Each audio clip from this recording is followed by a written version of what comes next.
Hi അവളിപ്പോൾ സുമതി വളവ് കണ്ടു. കുറേ ദിവസമായിട്ട് ഈ പടം കാണാൻ വേണ്ടി വെയിറ്റ് ചെയ്തിരിക്കുകയായിരുന്നു. കാരണം ട്രെയിലറൊക്കെ കണ്ടപ്പോൾ നല്ല പ്രോമിസിംഗ് ആയിരുന്നു. പിന്നെ മാളികപ്പുറത്തിൻ്റെ ടീമാണ് വർക്ക് ചെയ്തിരിക്കുന്നത്. അപ്പോൾ അതുകൊണ്ട് തന്നെ നല്ല എക്സ്പെക്ടേഷൻ ഉണ്ടായിരുന്നു. പക്ഷേ പടം കണ്ടു കഴിഞ്ഞപ്പോൾ എനിക്ക് തോന്നിയത് എന്താണെന്ന് വെച്ചാൽ ഒരു 90s കാലഘട്ടത്തിലെ പ്രേതകഥയില്ല. ഇത് ഒന്നെങ്കിൽ ഒരു കൊട്ടാരോ അല്ല അങ്ങനെയുള്ള ഹോണ്ടഡ് ആയിട്ടുള്ള പ്ലേസ് ഉണ്ട്. അതുപോലെ തന്നെ ഇവിടെ ഒരു സുമതി വളവ് എന്ന് പറഞ്ഞ ഹോണ്ടഡ് പ്ലേസ് ഉണ്ട്.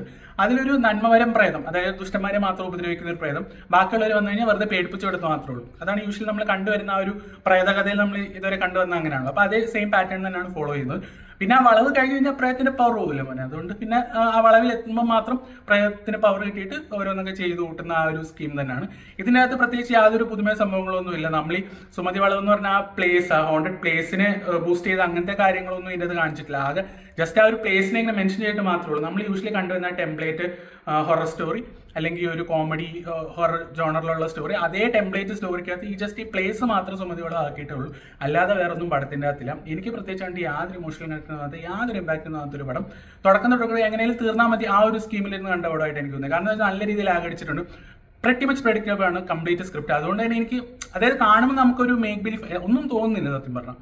അങ്ങനെ ഒരു മൂവിയായിട്ട് എനിക്ക് തോന്നിയത്. ഇതെൻ്റെ പേഴ്സണൽ ഒപ്പീനിയൻ ആണ്. നിങ്ങൾ ഈ പടം കാണാൻ തീരുമാനിച്ചിട്ടുണ്ടെങ്കിൽ ഡെഫിനറ്റ് ആയിട്ട് പോയി കാണാം. എന്നിട്ട് നിങ്ങളുടെ അഭിപ്രായം കമൻറ്റിൽ പറയാം. ഞാനിങ്ങനെ പറഞ്ഞുകൊണ്ട് ഈ പടം മോശമാകുമെന്നല്ല, എനിക്ക് പേഴ്സണലി ഇത് കണക്ട് ആയിട്ടില്ല എന്നുള്ളതാണ് ഞാൻ പറഞ്ഞത്. അപ്പോൾ നിങ്ങൾ പടം കാണാൻ പോകുന്നുണ്ടെങ്കിൽ കണ്ടിട്ട് അഭിപ്രായം പറയും. വീഡിയോ ഇഷ്ടപ്പെട്ട് ഷെയർ ചെയ്യാൻ സപ്പോർട്ട് ചെയ്യും.